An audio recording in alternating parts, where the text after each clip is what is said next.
sintonizan BPI TV desde Caracas, Venezuela, reporta Andrés Fornerino. Inmediato nosotros vamos a realizarle una entrevista a la doctora Isabela Pereira, quien es la coordinadora de políticas públicas de SEDICE, a propósito de un foro que incluso van a realizar junto al secretario de la Asamblea Nacional Venezolana, Igal Morales. Quería saber cuál es el tema a tratar el día de hoy, cuáles son estas propuestas que van a manifestar ante el Parlamento venezolano. Bueno, mira, todos estamos conscientes de que Venezuela está en un momento muy duro, muy difícil, donde hay grandes controversias y desacuerdos, todo lo que sabemos los venezolanos hoy en día. Sin embargo, también tenemos que tener presente que tenemos un futuro, que es un futuro que puede estar muy cercano, y que para que nosotros podamos enfrentar ese futuro tenemos que entender qué es lo que nos está pasando. Y frente a ese futuro tenemos que tener respuestas. Entonces, ¿qué es lo que vamos a hacer nosotros una vez que aquí en Venezuela se puedan lograr los cambios que todos los venezolanos están pidiendo? ¿Por dónde comenzamos? ¿Cuáles son los grandes temas? ¿Cómo los debemos abordar? ¿Por qué son tan importantes esos temas y tan decisivos para el futuro de Venezuela? Bueno, ese es el tema de la conferencia, donde nosotros lo que queremos es abrir toda una reflexión, un desarrollo de conciencia aquí en esta sede tan importante que es la Asamblea Nacional, que es un poder hoy que tiene un valor infinito en la situación política de Venezuela. Entonces, ¿la idea cuál es? La idea es que comencemos no solamente a generar respuestas a la coyuntura, sino también a empezar a modelar y a idealizar cuál es ese futuro que podemos tenerlo muy cerca, lo podemos tener enfrente. Y para poder ser efectivos y poder superar lo que estamos viviendo, tenemos que entender cuáles son las raíces del problema y cuáles son las grandes respuestas y los grandes problemas que tenemos que resolver. ¿Cuáles son esas raíces de la coyuntura social que tenemos hoy en día? Mira, las raíces del problema que tiene Venezuela ahorita está asociado al modelo a lo que se puede llamar el modelo Venezuela. El modelo Venezuela es un modelo donde el Estado es el centro del poder, es el concentrador, es el dueño, es el gran propietario, es el dueño de las industrias básicas, es el que recibe los recursos financieros que deberían ser generados por los ciudadanos.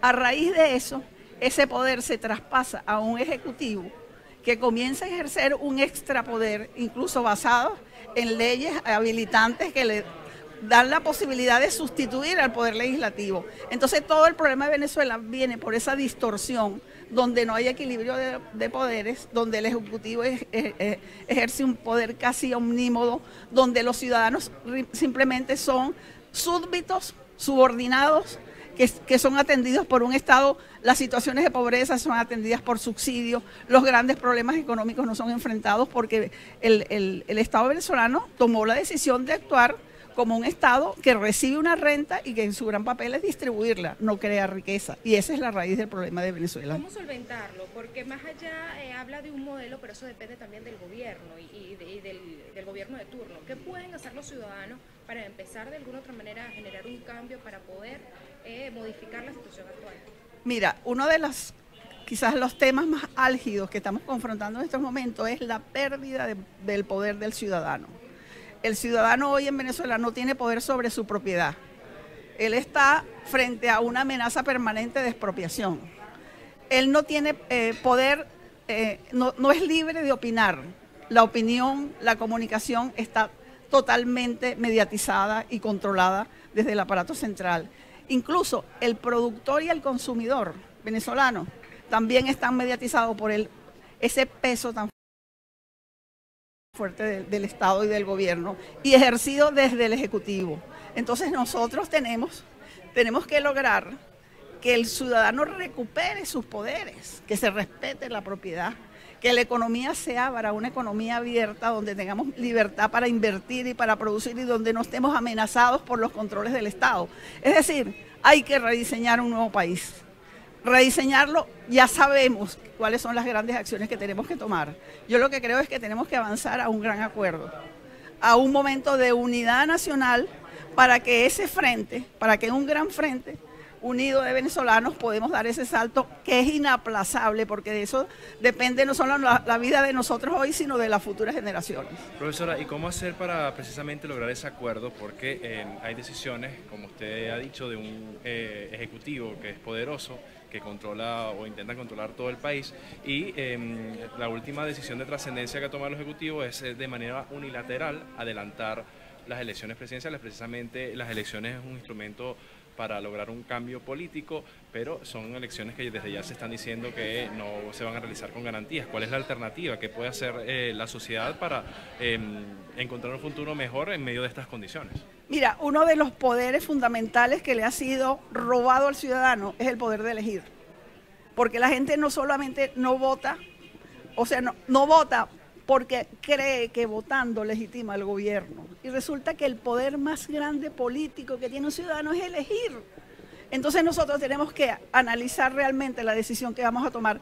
No podemos abdicar del poder de escoger a quien nos gobierna, porque eso es lo que hacemos y lo estamos haciendo de una manera inducida, porque no es que nos dicen que no votemos, pero todas las condiciones que se ponen en la mesa es para que nosotros decidamos nosotros individualmente no votar. Entonces, frente a eso, yo creo que hay que ya hacer una llamada de conciencia. Señora Pereira, ¿se debe hacer un plebiscito o una consulta pública para poder saber si el ciudadano quiere ir o no a elecciones presidenciales? Mira, yo lo que creo es que la gran lucha es la unidad. Yo creo que la oposición, las diversas facciones de lo que se están oponiendo a esta situación de tragedia que vive Venezuela, tienen que sentarse en una mesa y verse la cara y realizar los grandes acuerdos. Ahorita estamos en una situación donde el ciudadano ha perdido todos sus poderes, el poder de elegir, el poder sobre su propiedad, el poder de consumir, el poder de opinar. Entonces, ese ciudadano solo, a ese ciudadano solo es a quien nos debemos. Entonces, la unidad, la oposición tiene que sentarse a promover la unidad y desde esa unidad es que deben elegirse candidatos y es que deben decidirse todas las cosas pero solamente a partir de la creación de un frente unitario. Incluso estas son opiniones personales mías, porque yo creo que mucha gente en Venezuela está consciente de que si nosotros no nos unimos, no hay salida posible. ¿Cree que los políticos están interpretando la voluntad o lo que quiere el pueblo? Mira, yo creo que tenemos que hacer un esfuerzo muy grande. Los comunicadores, los analistas políticos, los filósofos, toda la gente pensante en el país para tratar de lograr un desarrollo de conciencia que nos permita ir nosotros más allá de dar simples respuestas a la coyuntura. Sí, tenemos una situación de hiperinflación, tenemos una crisis en los servicios públicos, pero lo que se está jugando aquí es el modelo que debe decidir y optar Venezuela para que los ciudadanos tomen el poder. El ciudadano es el centro del poder en cualquier sociedad. O sea, ciudadanos que asumen una constitución, ese es el centro del poder. Entonces, a su juicio, en aras de recuperar el derecho a elegir, el pueblo debería participar en las elecciones pese a que encuentre en el camino condiciones adversas. Bueno, lo que vamos a encontrar de aquí en adelante son condiciones adversas. No podemos ser ingenuos. Se van a poner todas las trampas, todas, para que nosotros decidamos no votar. Y entonces frente a eso es que tenemos que recuperar el poder del ciudadano, que es el poder de elegir a quien gobierna. Somos la mayoría. No podemos ponernos de espaldas a la mayoría que somos hoy en día. Gracias. Escuchamos entonces declaraciones de la representante de SEDICE, Isabel Pereira. Ella ha manifestado incluso su propuesta. Ella manifestaba que se debe consultar incluso a la sociedad y desde la unidad, dirigentes de la oposición venezolana, se debe consultar sobre esta decisión de los ciudadanos y generar una propuesta al país sobre este futuro candidato a las elecciones presidenciales. Desde Caracas, Venezuela, reporta Andrés Fornerino para BPI TV.